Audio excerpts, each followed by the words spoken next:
தான். உங்களால் தான் நான், உங்களுக்காகவே நான்.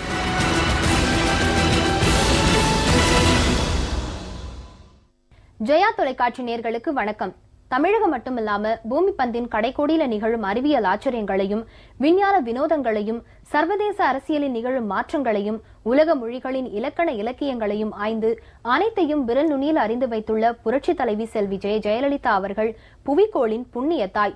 தாய்க்குலங்கள் துதிக்கும் தெய்வாம்சம், தெய்வாம்சம் நிறைந்த கருணை கடல், கடல் ஆழத்தையும் விஞ்சும் நுண்மான் நுழைப்புலம், புலமையுடையோரும் பிரமிக்கும் பன்முகத்தன்மை, தன்மை மிகு தமிழ்தாயின் தவ புதல்வி புரட்சி தலைவி செல்வி ஜெயலலிதா அவர்கள் புத்துலகை படைத்திட்ட போர்வாள், எதிர்போரின் சிம்ம சொப்பனம், சொப்பனத்திலும் வெல்ல முடியாத எரிமலை, எரிமலையின் வெப்பம், பனிக்கடலின் குளிர்ச்சி, இரண்டும் ஒருங்கிணைந்த அதிசயம், அதிசய திட்டங்களை அரங்கேற்றும் புதுமை, புதுமைகளை படைக்கும் புரட்சி சுழல், சுழலும் புவியின் மைய அச்சு, அச்சமில்லா தலைமை, தலைமையேற்று நடத்தும் தகைமை, தகைமையுடன் தீட்டும் திட்டங்களால் தமிழகத்திற்கு பெருமை, பெருமை பெறச் செய்த புரட்சி தலைவி செல்வி ஜெயலலிதா அவர்களை கண்டு மாற்றாருக்கு பொறாமை, பொறாமையால் அவர்களுக்கு ஏற்பட்டது சிறுமை, சிறுமை குணத்தால் அவர்கள் சொல்வதெல்லாம் பொய்மை, பொய்மை உரைப்பதால் அவர்களிடம் இல்லை உண்மை. உண்மையாய் உழைப்பதால் உலகில் உயர்கிறது புரட்சி தலைவி செல்வி ஜெயலலிதா அவர்களின் மேன்மை. மேன்மை திறன் கண்டு வியக்கும் ஆன்றோர், சான்றோர், பெரியோர், பெற்றோர், நல்லோர் என அனைவரும் புரட்சி தலைவி செல்வி ஜெயலலிதா அவர்களை போற்றுகின்றனர். புரட்சி தலைவி செல்வி ஜெயலலிதா அவர்களுக்கு 2 வயதாக இருந்தபோது அவரது தந்தை மரணம் அடைந்தார்.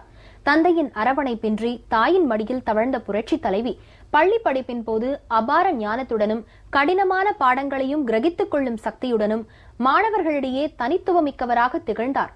படிப்பில் மட்டுமல்லாது நடனக்கலையிலும் சிறந்து விளங்கிய புரட்சி தலைவி செல்வி ஜெயலலிதா திரைத்துறையிலும் தனி முத்திரை பதித்தார். புரட்சி தலைவி செல்வி ஜெயலலிதா அவர்கள் அல்லும் பகலும் அயராது சுற்றும் பூமியைப் போல் பணியாற்றுவதை கண்ட புரட்சி தலைவர் டாக்டர் எம்ஜிஆர் அஇஅதிமுக என்ற மாபெரும் மக்கள் இயக்கத்தை காக்கவும் தொண்டர்களை வழி நடத்தவும் அரசியல் வாழ்விற்கு அழைத்து வந்தார்.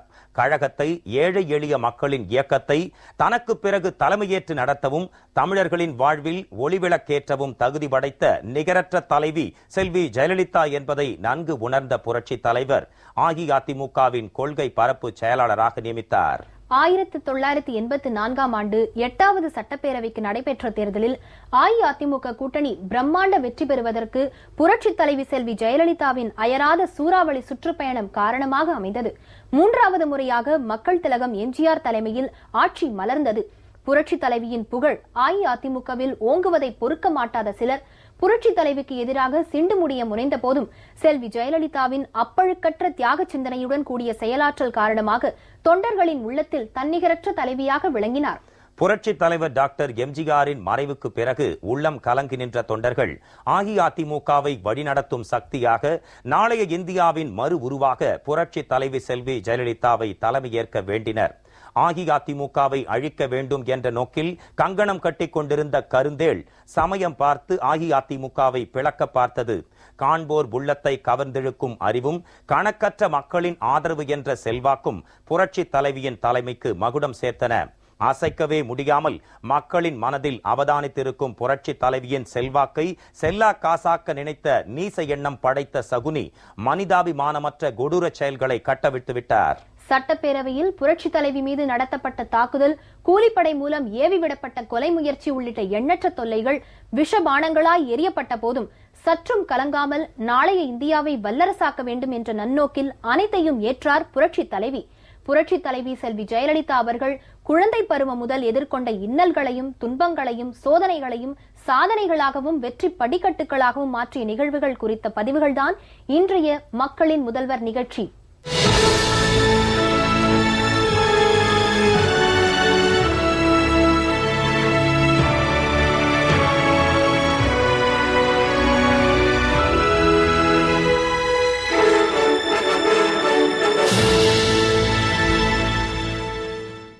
புரட்சி தலைவி செல்வி ஜெயலலிதா அவர்கள் குழந்தை பருவம் முதலே தமது தனித்துவமான குணத்தினால் பள்ளி படிப்பில் சிறந்த மாணவியாக திகழ்ந்து திரைப்படத்துறையில் தனி முத்திரை பதித்துள்ளார்.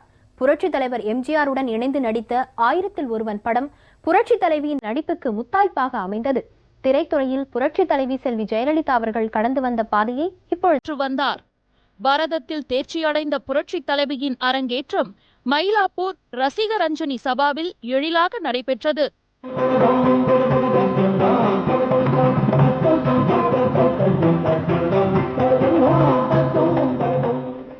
சென்னை சர்ச் பார்க் கான்வென்ட்டில் பயின்று கொண்டிருந்த போதே நாட்டியத்திலும் சங்கீதத்திலும் சிறந்து விளங்கிய புரட்சி தலைவிக்கு எபிசல் ஆங்கில திரைப்படத்தில் நடிப்பதற்கான அழைப்பு இயக்குனர் சங்கர் வி கிரி மூலம் வந்தது.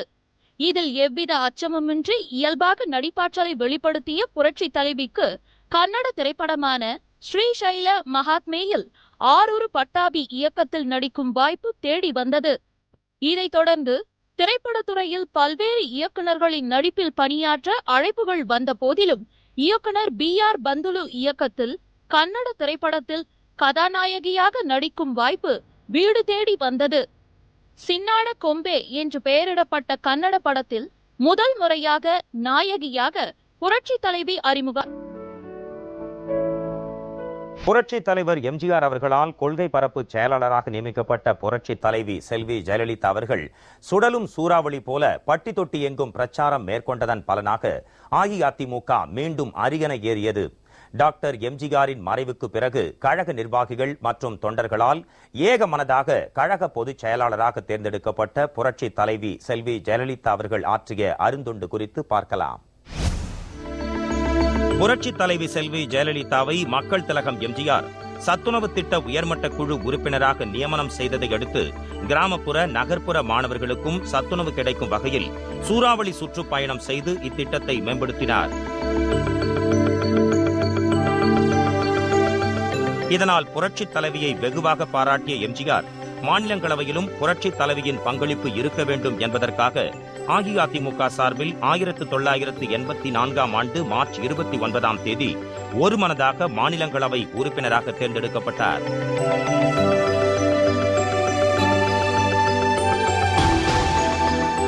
ஆயிரத்து 1984ஆம் ஆண்டு 8வது சட்டப்பேரவைக்கு நடைபெற்ற தேர்தலில் அஇஅதிமுக கூட்டணி பிரம்மாண்ட வெற்றி பெறுவதற்கு புரட்சி தலைவி செல்வி ஜெயலலிதாவின் அயராத சூறாவளி பயணம் காரணமாக அமைந்தது.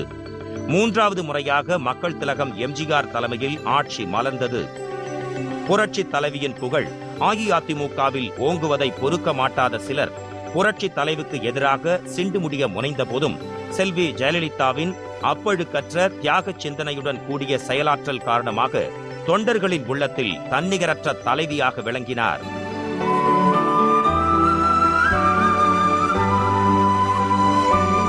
1987ஆம் ஆண்டு டிசம்பர் 24 அலை கடலும் அமைதியானது. காரணம் தேடிய போது புரட்சி தலைவர் எம்ஜிஆர் இயற்கை எய்திய செய்தி மக்களின் நெஞ்சங்களில் பேரிடியாய் இறங்கியது.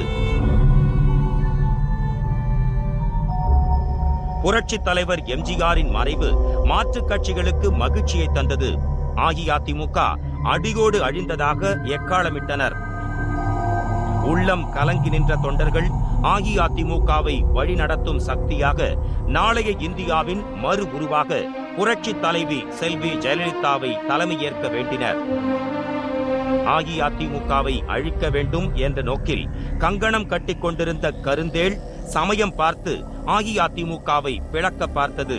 காண்போர் உள்ளத்தை கவர்ந்திழுக்கும் அறிவும் கணக்கற்ற மக்களின் ஆதரவு என்ற செல்வாக்கும் புரட்சி தலைவியின் தலைமைக்கு மகுடம் சேர்த்தன.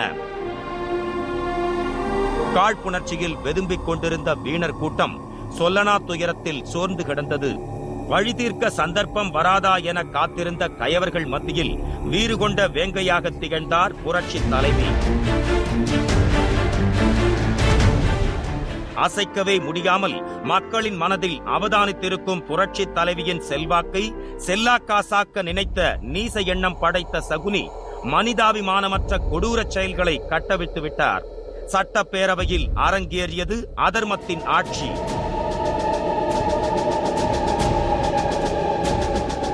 புரட்சி தலைவி எடுத்தார் சபதம். நீதி கேட்டு நெடுவழி நடந்தார். மக்கள் மனம் பதைத்தது. மீண்டும் வரக்கூடாது மாபாதகனின் ஆட்சி என்று மக்கள் வெகுண்டெழுந்தனர். சட்டப்பேரவையில் புரட்சி தலைவி மீது நடத்தப்பட்ட தாக்குதல், கூலிப்படை மூலம் ஏவிவிடப்பட்ட கொலை முயற்சி உள்ளிட்ட எண்ணற்ற தொல்லைகள் விஷபானங்களாய் எரியப்பட்ட போதும் சற்றும் கலங்காமல் நாளைய இந்தியாவை வல்லரசாக்க வேண்டும் என்ற நன்னோக்கில் அனைத்தையும் ஏற்றார் புரட்சி தலைவி. கட்சிக்குள் நயவஞ்சக பேர்வழிகளை ஊடுருவச் செய்து குழப்பம் விளைவிக்க முயற்சித்த கொடுமதி படைத்த சுயநல பெருச்சாளியின் தீய எண்ணம் பலிக்கவில்லை. வேதனைகளையும் சோதனைகளையும் மனிதாபிமானமில்லாத எதிரிகள் கொடுத்த போதும் புரட்சி தலைவி செல்வி ஜெயலலிதா அனைத்தையும் தாயுள்ளத்தோடு தாங்கினார். 1988 ஆண்டு ஜனவரி 1ஆம் தேதி அனைத்திந்திய அண்ணா திராவிட முன்னேற்ற கழக பொதுச் செயலாளராக புரட்சி தலைவி செல்வி ஜெயலலிதா நிர்வாகிகளாலும் தொண்டர்களாலும் தேர்ந்தெடுக்கப்பட்டார்.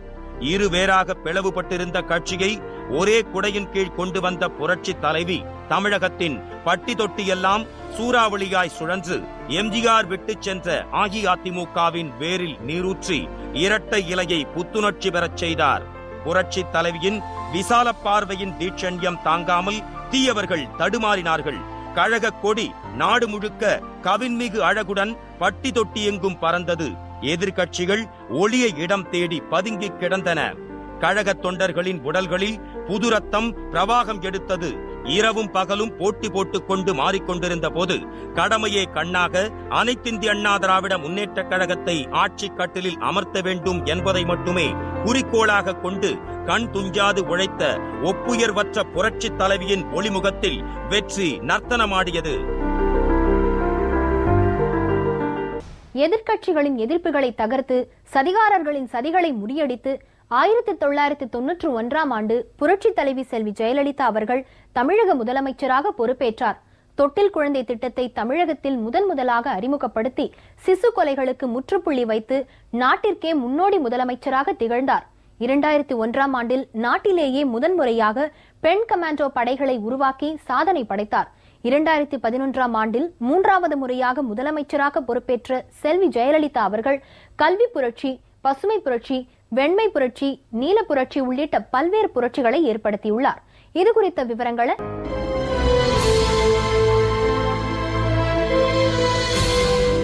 ஜெயலலிதா என்னும் நான் தமிழ்நாட்டு அரசின் முதலமைச்சர் என்ற முறையில் எனது கவனத்துக்குள்ளாவதும்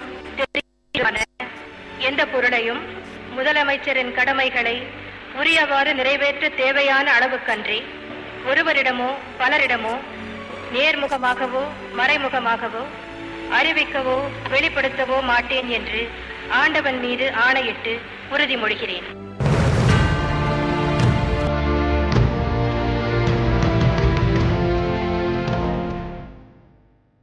தமிழக மக்களின் ஏகோபித்த ஆதரவுடன் முதலமைச்சராக முதன்முறையாக பொறுப்பேற்ற செல்வி ஜெயலலிதா தொட்டில் குழந்தை திட்டத்தை நாட்டிலேயே முதல் முறையாக தமிழகத்தில் அறிமுகப்படுத்தி சிசு கொலைகளுக்கு முற்றுப்புள்ளி வைத்தார்.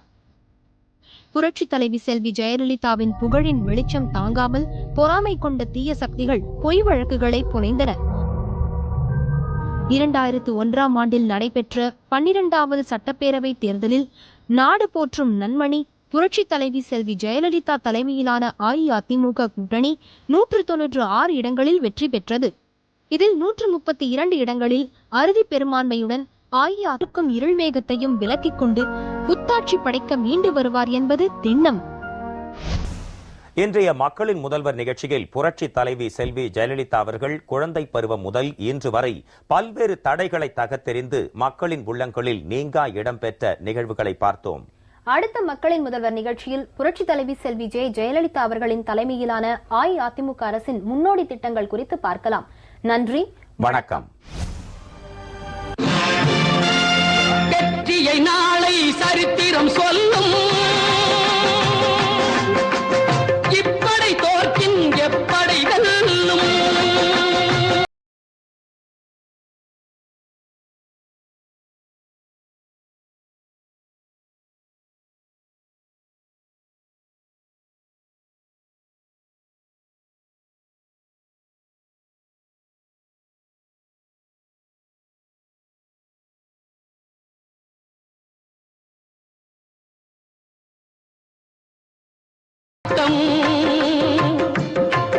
இதை நிச்சயம் உலகம்